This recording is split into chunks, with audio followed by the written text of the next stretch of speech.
Ayan mga idol, magluluto tayo ng sayuti mga idol. Yan, tantarin natin yan mga idol. Yan lang ang sangkap niya mga idol. Ano lang yung magic sarap at saka bawang. Wala nang iba. Tapos huwag na natin lagyan ng tubig yan. Pero igisa natin yan sa mantika mga idol. Yan mga idol, yan yung i-partner natin doon sa ginisang sayuti mga idol. Yan talagang partner niya, piniritong isda. Ganyanin na natin ito mga idol oh.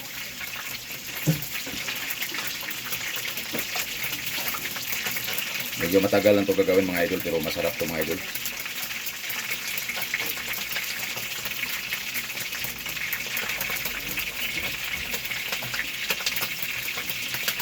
Yan, magic sarap lang ito mga idol at saka bawang, igisa mo lang yan. Tapos kung natabangan pa kayo, lagyan nyo kunting asin. Yun lang. Walang iba. Okay, ito na mga idol. Tapos na mga idol oh. Ayan na. Tinadtad na natin yan mga idol. Ano lang yan, magic sarap at saka yung igisa mo lang yan sa bawang at saka magic sarap at saka dagdagan mo lang kunting asin. Ayan mga idol. Talaga palambutin mo yan mga idol pag ginisa mo yan mga idol. Ayan na mga idol, mainit na yung mantika natin. Lagay natin bawang mga idol. Yan. Yan lang ang ilagay natin dyan mga idol. Tapos ipa-gisahin natin ang gisahin ng mabuti yung masarap yan.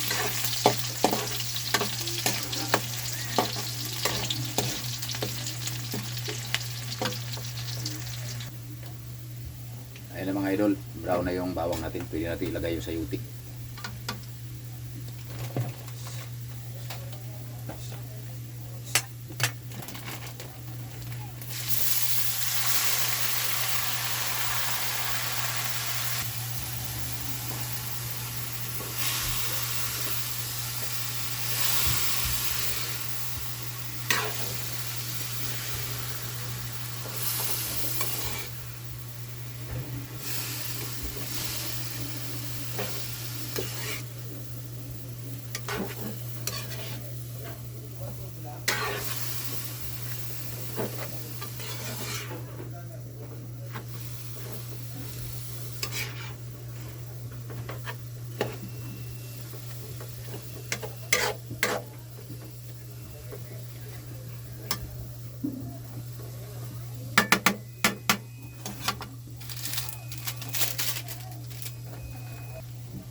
Ayan mga idol, lagyan natin magic sarap. Yan lang yung timpla mga idol. Pag matabang pa yan, lagyan natin kunting asin.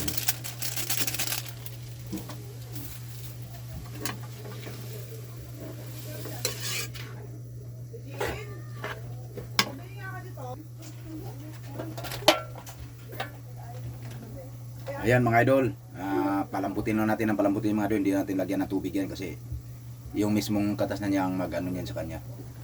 Walang tubig yan mga idol ha.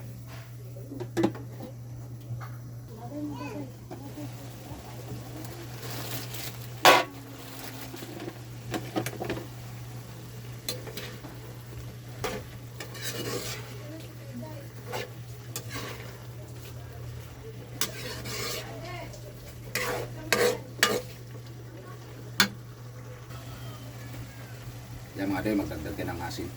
Matabang, marami kasi.